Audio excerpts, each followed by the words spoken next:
میں نے آپ حضرات کے سامنے اللہ کریم وحدہ لا شریک ذات کی تعریف خطیب الانبیاء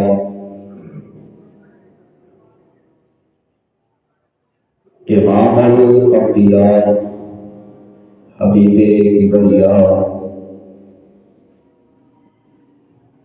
احمد مجتبی محمد مصطفیٰ صلی اللہ تعالی علیہ وآلہ وسلم کی ذات بابرکات پر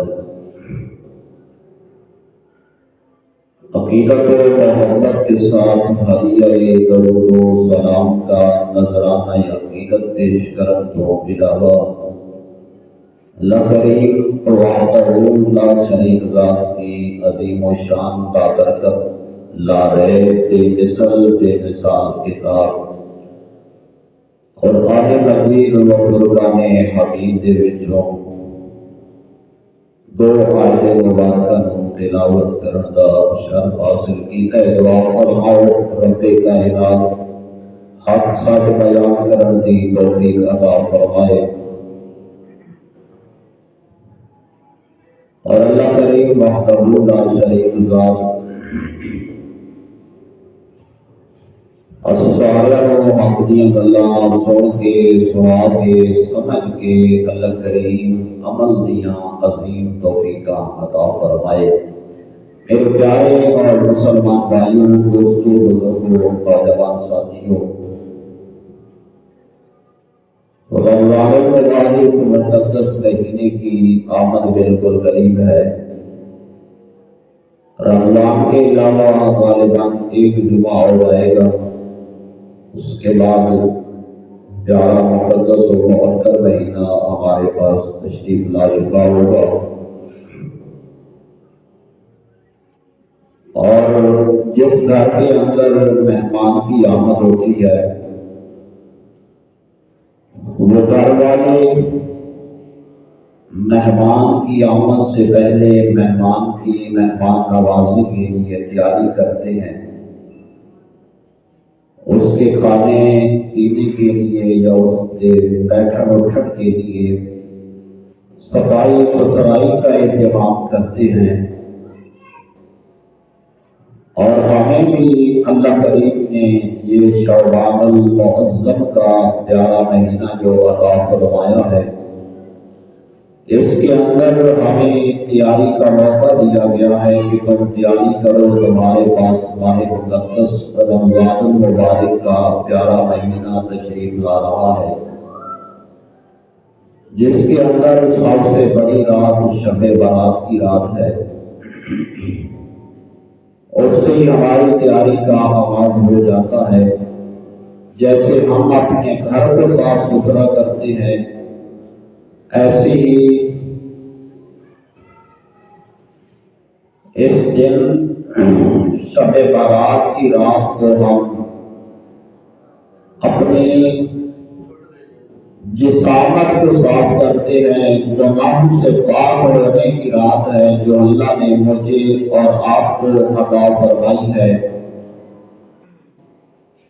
اور پھر ہمیں چاہیے کہ ہم اس کے بعد پھر ہر روز نیکیوں کا اہتمام کریں، برائیوں سے بچنے کی کوشش کرتے رہیں، تاکہ اللہ بھی راضی رہے، اللہ کا رسول بھی راضی رہے۔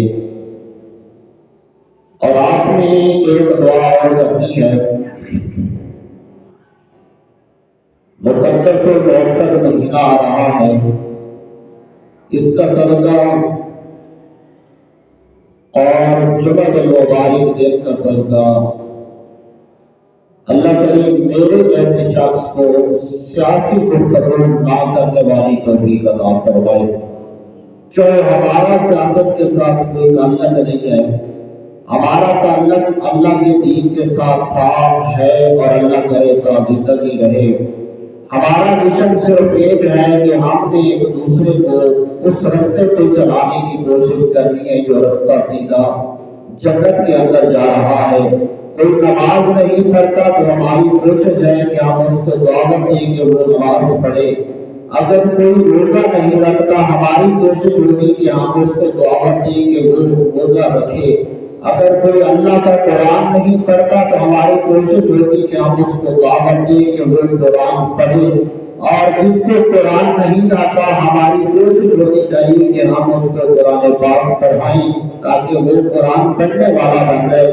بہرحال میری دلی دعا ہے کہ اللہ تعالی میرے جیسے شخص کو سیاسی گفتگو سے دور رہنے کی توفیق عطا فرمائے۔ میرے پیارے مسلمان بھائیوں، دو آیتیں میں تلاوت کی تھی، پہلی آیت اور دوسرے سپارے کے اندر اور تیسرا رکوع شروع ہو گیا۔ اللہ کریم نے فرمایا اے ایمان والو یا ایھا الذین آمنوا استعینوا بالصبر والصلاۃ۔ اللہ کریم نے فرمایا کہ ایمان والو مدد مانگو، نماز پڑھو اور صبر کرو، ان اللہ مع الصابرین، بے شک میں صبر کرنے والے کے ساتھ ہوں۔ اور تو آگے سے میرے ذہن میں خیال آئے گا کہ ایک شخص پہلے پریشان ہے، وہ کیویں نماز کو معافی اور مدد طلب کرے گا۔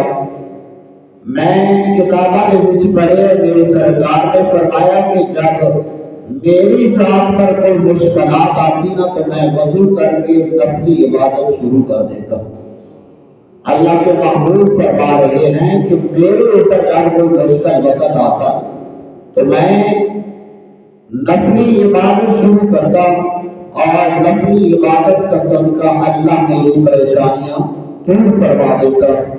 اور صبر، ایک شخص بازار کے اندر، گلی کے اندر یا مسجد کے اندر یا میرے اور آپ کے گھر کے اندر مجھے یا آپ کو گالیاں دے رہا ہے، برا بھلا کہہ رہا ہے، اور ہم نے صبر کا دامن طاقت ہونے کے باوجود اس لیے پکڑا ہوا ہے کہ صبر کرنے والوں کا ساتھ میرا اللہ دیتا ہے، تو اللہ کے محبوب فرماتے ہیں کہ صبر کا دامن بھی اپنے ہاتھ سے نہ چھوڑنا، اور اللہ کا قرآن کہہ رہا ہے کہ صبر سے مدد طلب کرو۔ اور صبر سے مدد کیسے ہوگی؟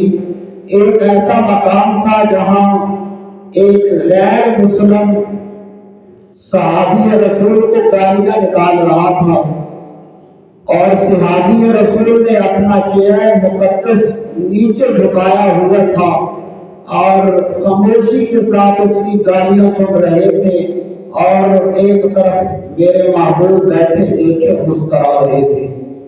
یعنی صحابی کو گالیاں غیر مسلم نکال رہا تھا، صحابی خاموشی سے اپنی گردن جھکائے ہوئے اس کی گالیاں سن رہے تھے، اور دو جہانوں کے سردار نبی ایک طرف بیٹھ کر مسکرا رہے تھے۔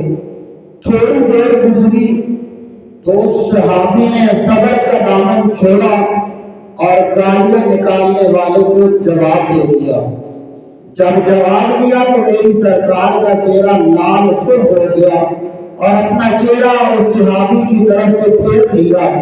ایک صحابی نے عرض کیا کہ بھائی، جب تمہارے یار کو گالیاں پڑ رہی تھی، برا بھلا کہا جا رہا تھا، اس وقت تم مسکرا رہے تھے، تمہارے چہرے پہ خوشی تھی، مسکراہٹ تھی، لیکن جیسے ہی صحابی نے آگے سے جواب دیا اس وقت آپ کا چہرہ لال اور سرخ ہو گیا اور آپ نے اپنا چہرہ مقدس بھی پھیر دیا۔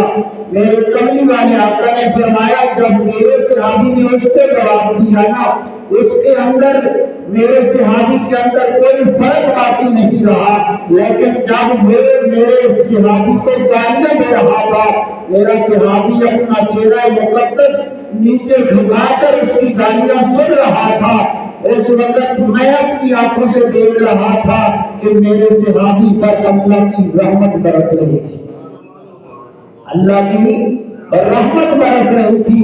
میں خوش اس وجہ سے نہیں ہو رہا تھا کہ میرے صحابی کو گالیاں پڑ رہی ہیں، میں خوش اس وجہ سے ہو رہا تھا کہ طاقت ہونے کے باوجود میرا صحابی گالیاں سن کے برداشت کر رہا ہے، صبر کا دامن پکڑ کے اپنی گردن کو نیچے جھکا کر کھڑا ہے۔ تو اس صبر کا صدقہ تھا کہ ایک طرف وہ گالیاں نکال رہا تھا، دوسری طرف میرا اللہ اپنے نبی کے صحابی پر رحمت برسا رہا تھا۔ بس میں اسی وجہ سے خوش تھا۔ تو میرے مسلمان بھائیوں، یہ پتہ چلا ہے کہ جو صبر کرتا ہے اس کے اوپر اللہ کی رحمت کی بارش ہوتی ہے۔ لیکن صبر آج کہاں ہے؟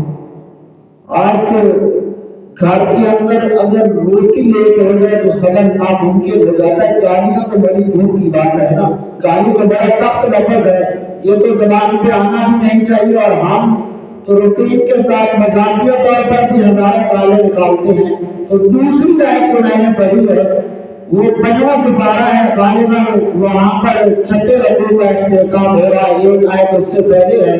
اللہ کریم نے فرمایا کہ جس شخص نے وَمَن يُطِعِ اللَّهَ وَالرَّسُولَ، کہ جس شخص نے اللہ اور اللہ کے رسول کی اطاعت کی، میں اسے ایک انعام عطا فرماؤں گا۔ وہ کون سا انعام ہوگا؟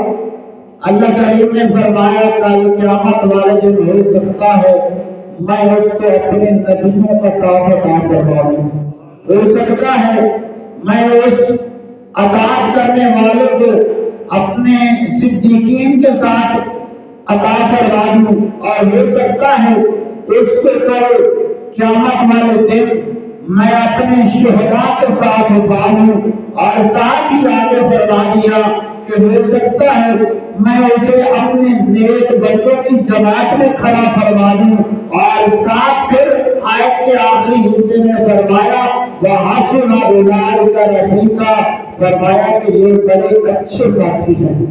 کون؟ نبی، صدیقین، شہداء اور صالحین۔ اور آج کل میرا خیال کہتا ہے شاید میری سوچ کے اندر، میری سمجھ کے اندر یا میرے علم کے اندر کوئی ایسی بات ہے، آج اگر دنیا کا سروے کر لیا جائے تو سب سے زیادہ لوگ نبیوں کی مخالفت کرتے نظر آتے ہیں، سب سے زیادہ لوگ شہداء کی مخالفت کرتے نظر آتے ہیں، سب سے زیادہ لوگ سچے لوگوں کی مخالفت کرتے نظر آتے ہیں، اور سب سے زیادہ لوگ نیکیاں کرنے والوں کی مخالفت کرتے نظر آتے ہیں۔ اگر میری ذات پر سوال کرے تو وہ یہ ہوگا کہ قاری صاحب کیسے نیک لوگوں کے ساتھ لوگ پیار کرتے ہیں؟ میں کہتا ہوں نہیں کرتے، جو پیار ہمیں کرنا چاہیے وہ تو پیار نظر نہیں آتا۔ آج کل تو پیار ہی مطلب کے لیے کیا جاتا ہے۔ نبیوں کے ساتھ اگر میرا اور آپ کا پیار ہوگا تو کیا ہم نماز کو چھوڑ دیتے؟ اگر نبیوں کے ساتھ میرا اور آپ کا پیار ہو تو کیا ملک پاکستان کے اندر غریب نادار لوگ ہمیں بھوکے کرتے نظر آئے؟ کیا ہمارا نبیوں کے ساتھ پیار ہوگا تو بیوہ عورتوں کا جو مال ہے وہ کھینچ کے اپنے پاس اکٹھا کر لیا جائے گا؟ یہ نہیں ہو سکتا۔ اور اگلا حصہ جو ہے کہ اللہ کریم شہیدوں کے ساتھ ہمارا مقام دے گا، ہمیں شہیدوں کے ساتھ اٹھائے گا، وہ کیسے ہوگا؟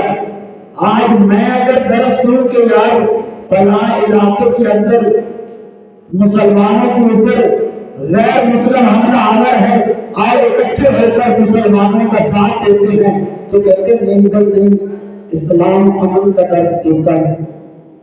تو پھر ہم تو شہداء کی مخالفت کر رہے ہیں نا یار۔ اگر آج مجھے اور آپ کو امن کا درس دینے کا کہا جا رہا ہے یا درس دیا جا رہا ہے تو میرے نبی سے زیادہ امن والا بڑا بہت ہے؟ کوئی ہے کہ میرے نبی سے زیادہ امن والا ہو؟ میرے نبی نے فرمایا تھا ہم نے جنگ بھی کرنی ہے اور نماز بھی نہیں چھوڑنی۔ یا رسول اللہ کیسے؟ جنگ زور شور پہ جاری ہے، غیر مسلم مسلمانوں کے اوپر حملہ آور ہو، ہم کیسے چھوڑ دیں گے جنگ کو؟ میرے کریم آقا نے فرمایا میں صف بندی کروں گا، آگے لوگ جنگ کریں گے، آگے لوگ نماز کے اندر شامل ہو جائیں گے، پھر تمہیں ایسی ایسی روایات ملے گی کہ آدھے لوگ جنگ کے اندر جو تھے نا وہ 2 رکعتیں نماز پڑھنے والے نماز پڑھتے تھے، جنگ کرنے والے جنگ کرتے تھے، وہ پھر نماز کو چھوڑ کر جنگ میں چلے جاتے، جو جنگ میں تھے وہ نماز پڑھنے کے لیے آ جاتے تھے۔ نماز کا تو میرے کرنے والے آقا نے ایسے اہتمام فرمایا تھا، لیکن آج علماء ہی، میں تو کم پر شخص ہوں، میں تو اپنی بات ہی نہیں کرتا، ہم تو علماء کی جتیاں اٹھانے والے ہیں اور ان کی جتیوں کو خاک کو صاف کرنے والے ہیں، اپنے چہرے کے اوپر بننے والے ہیں۔ میرے مسلمان بھائیوں، علماء بھی یہ درس دیتے نظر آتے ہیں کہ اسلام امن کا درس دیتا ہے۔